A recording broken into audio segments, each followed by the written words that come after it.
Pas pak do të kemi një lidhje me Dom Markun për të diskutuar mbi çështjen e miratimit të ligjit në Parlamentin e Shqipërisë, ligjit për barazinë gjinore.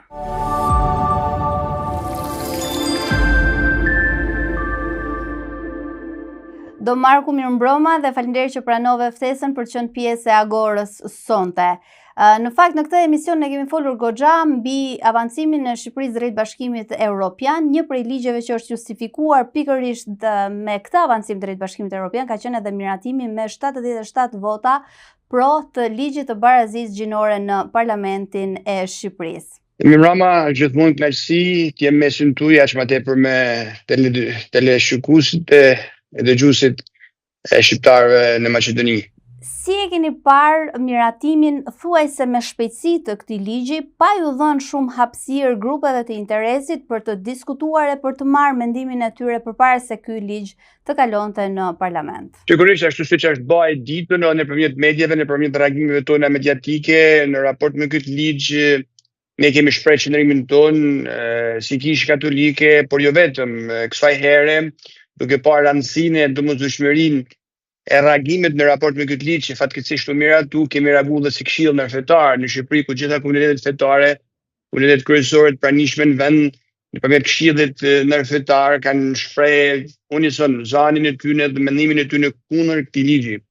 Pa diskutim janë kanë disa prej çështjeve shumë shqetësuese përveç përmbajtjes së këtij ligji, të cilat janë vendosur pa gjatë kësaj kohe. Ashtu siç e thatë dhe ju, shpejtësia e miratimit, shpejtësia e aprovimit, një aprovim pa diskutim të hapur brenda parlamentit, ku në një farë mënyrë të duhet që të shikonim edhe motivet e vërteta të këtij, po themi, ngutit për ta miratuar, gjë që nuk rezultoi, por njëkohësisht edhe më përpara, siç ishin hapësira për konsultime publike në raport me grupet e interesit, e cila nuk ishte e pranishme apo në një farë mënyrë të domosdoshme siç parashikojnë procedurat dhe siç bëhet në gjitha rastet.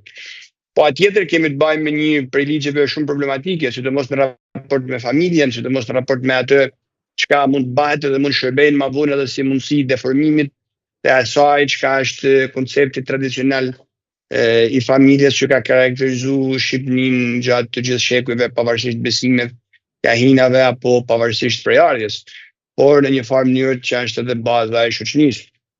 Pa diskutim janë një sër pikash problematike, sidomos në raport me konceptin e gjinisë, që të jemi shumë qartë dhe të apohojmë që tani ne nuk kemi problem, ose si komunitetet fetare nuk jemi kundër miratimit të këtij ligji, nuk jemi kundër barazisë gjinore në vetveten në thelb si ligj që paraqet barazinë gjinore, por jemi në thelb kundër konkretisht të këtij ligji, pasi nocioni, koncepti i gjinisë është totalisht e deformuar dhe nuk është në pikpamje me rolet, me ato që ka paraqet edhe gjuha shqipe dhe fjalori shqipe. Unë mjafton që... A mund të ndalemi pak këtu për të bërë një shpjegim, le të themi referuar një audiencë që nuk është në brendësi të këtyre zhvillimeve.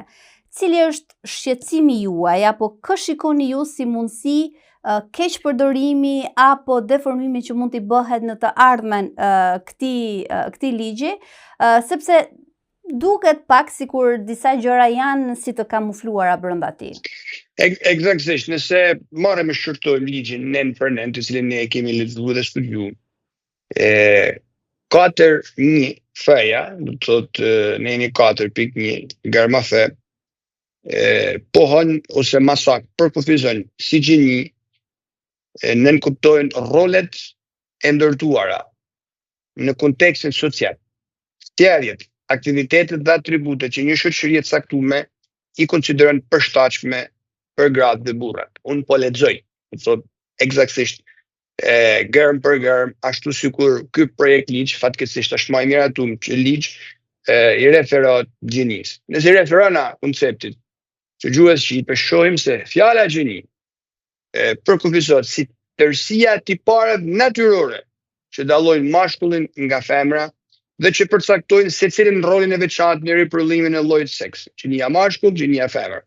Që bëjmë një krahasim të asaj që ka gjuha shqipe, fjalori zyrtar i gjuhës shqipe, referon në termin e gjinisë, shohim se në raport me ligjin e miratum, në ligjit e miratum, është hek totalisht dimensionin natyror, biologjik, mashkull femër, nuk flitet më për mashkull femër.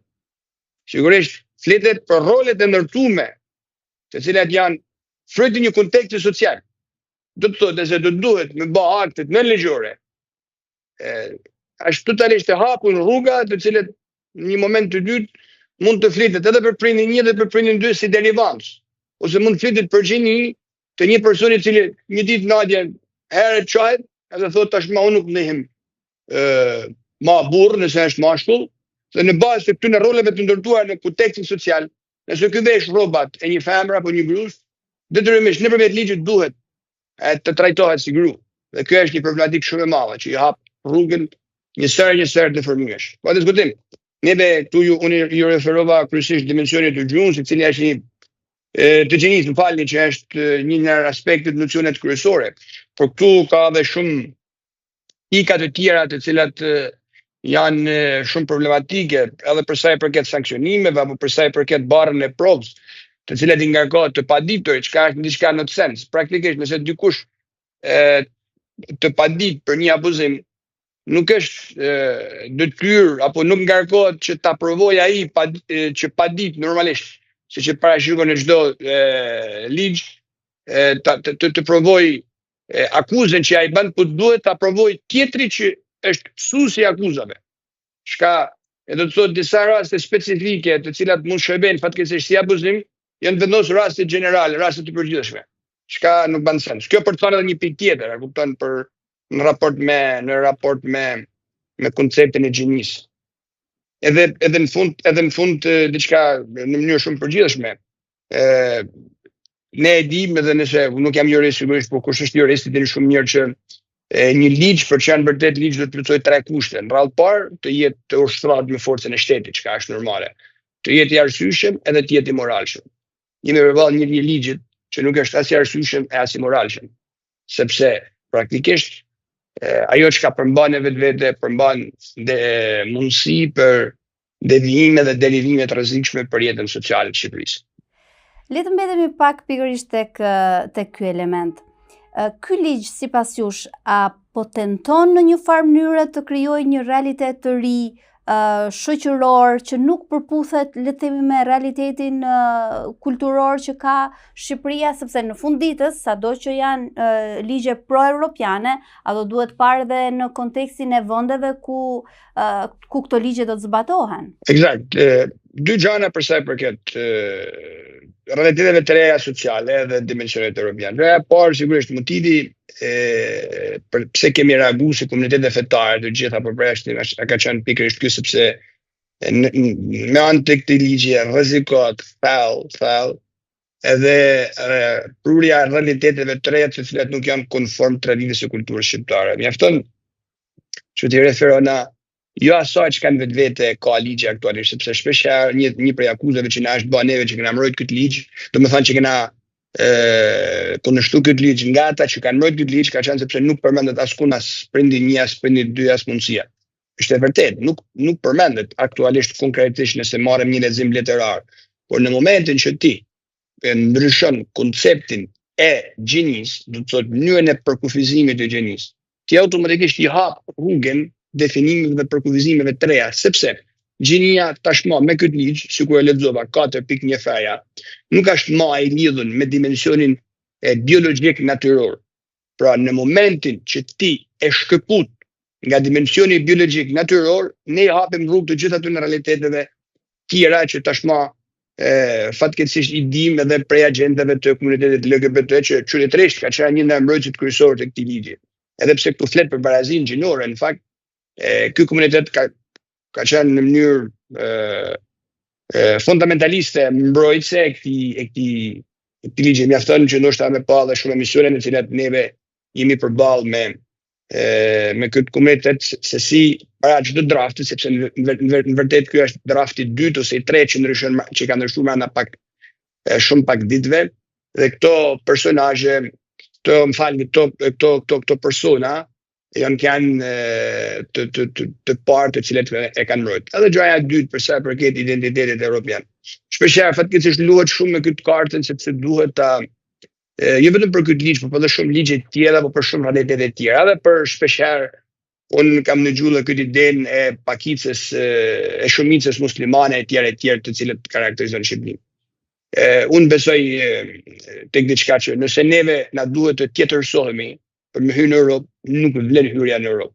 Ne jemi shqiptar që jemi musliman, jemi katolik, jemi ortodoks, edhe jemi bektashi dhe konfesione tjera që janë pranishme. Dhe tjetërsimi nga ky identiteti joni nuk na vlen, nuk na shërben për me u futur në Europë.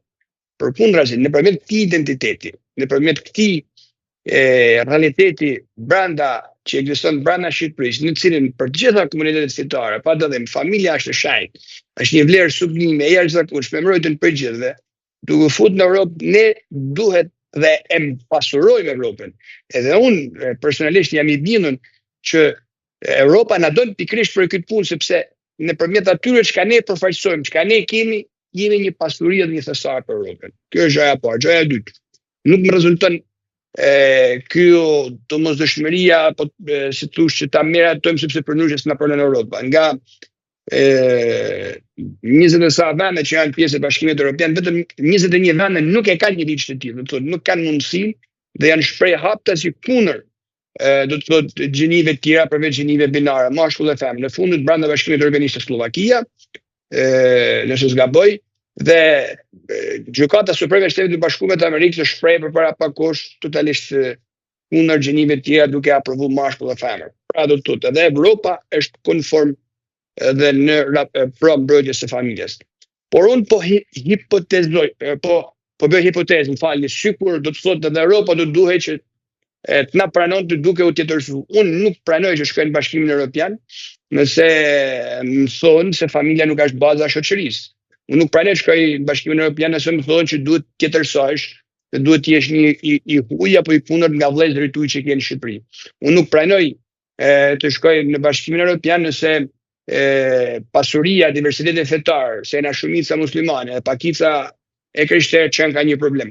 Unë besoj edhe dëshiroj të shkoj në Bashkimin Evropian pikërisht për shqiptarin që jam, për atë bashkëjetesë dhe familjaritet që më ka karakterizuar si kombë, si popull e tash qindra vjet, dhe dëshiroj sepse jam i bindur se Europa pasurohet duke futur Shqipëri dhe shqiptarët brenda saj. E përmendet familjen si një vlerë e padiskutueshme e shoqërisë tonë. Në një kohë kur familja shqiptare dukshëm po përballet me problematika të theksuara ekonomike, me problematikën e emigracionit, po edhe me individualitetin që është duke ardhur gjithnjë më shumë në shprehje. Një ligj i tillë e ndihmon familjen apo është një presion i shtuar ndaj saj, edhe në mënyrë të veçantë asaj që ne konsiderojmë si familjen tonë tradicionale? Pa diskutim është një ligj që e dobëson. Edhe një farë mënyrë t'ia bën ekzistencën shumë më të vështirë familjes tradicionale. Gjatë këtyre ditëve që ka qenë një debat shumë i madh brenda Shqipërisë, kam ndëgjuar që edhe personat të cilët do të thotë kanë lubu fuqishëm që ky ligj me u aprovu, kanë thënë që ne nuk jemi kundër familjes, ne jemi pro familjes.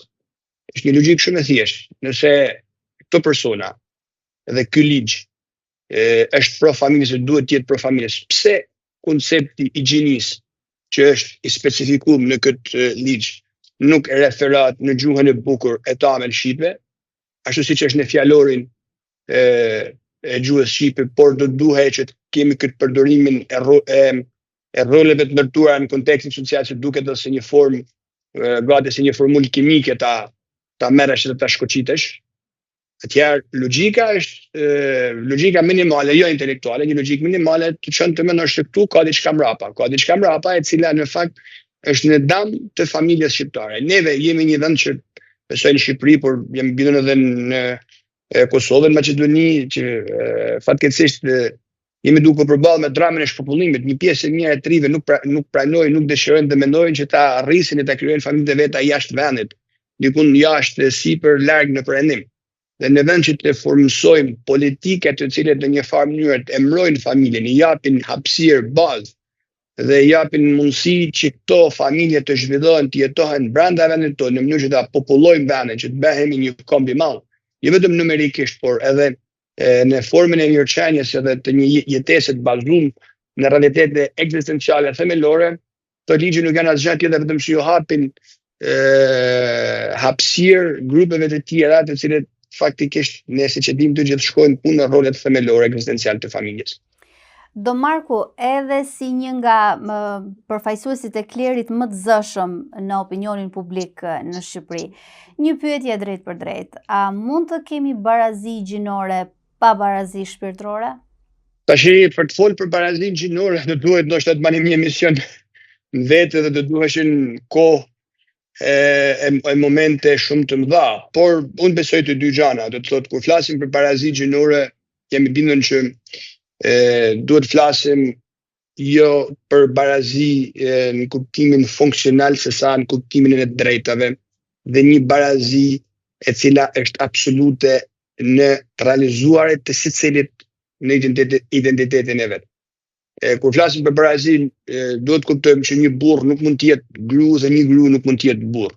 Por një gru dhe një burr do duhet të kishin të drejta të barabarta për të realizuar identitetin e tyre, si nan, si bab, si mashkull, si femën, si burr, si gru.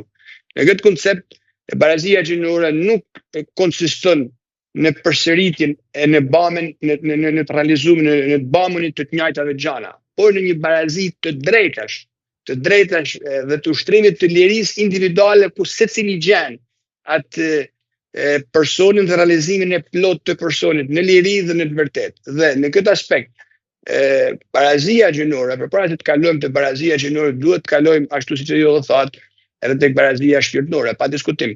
Unë besoj që brenda shoqërisë tonë, po i referohem sidomos Shqipërisë që e njeh shumë mirë, më mirë se arrëtet e tjera, kemi shumë dimensione dhe shumë aspekte ndaj të cilave duhet jemi kujdesshëm për të arritur barazi. Se sa të flasim për deformime gjenisë. Barazia shpirtërore në fund të ditës të thotë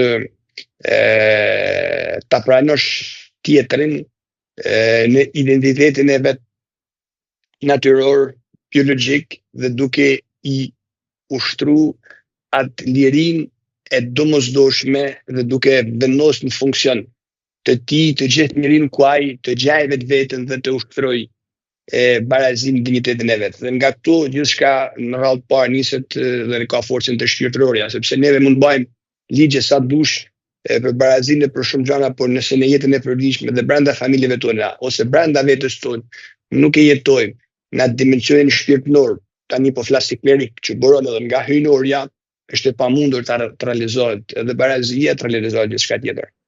Do Marku, dhe për fund, do doja një mesazh drejtuar të gjithë ligjvënësve, të cilët në fakt janë shumë të kujdesshëm edhe shumë të dëgjueshëm ndaj mendimit të gjitha grupeve të interesit në kohën kur atyre ju duhet vota për të hyrë në parlament, por nuk janë kaq të vëmendshëm ndaj grupeve të interesit dhe zërit të tyre kur vota e tyre vlen për miratimin e ndonjë ligji.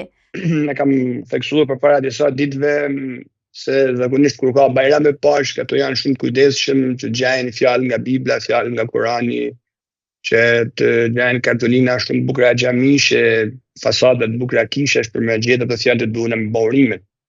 Unë jam i bindur që përpara përkatësisë politike kushdo qoftë, përpara çdo lloj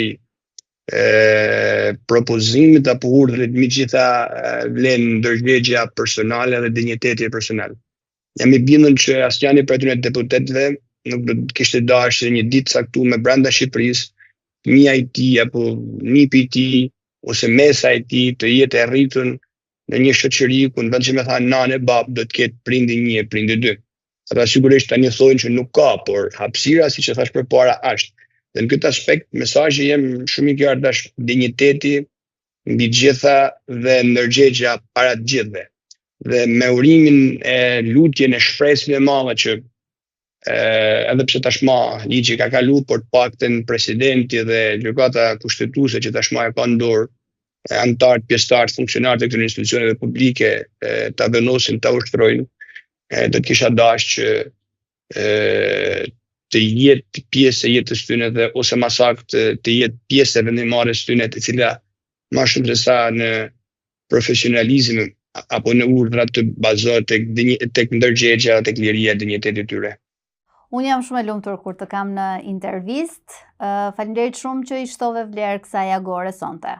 Edhe për mua gjithmonë një kënaqësi e veçantë, ju falenderoj përzemërsisht për këtë drejtare që na jepni mundësinë për më drejtu edhe shqiptarëve tonë atje në Republikën e Maqedonisë Veriut. Faleminderit edhe një herë.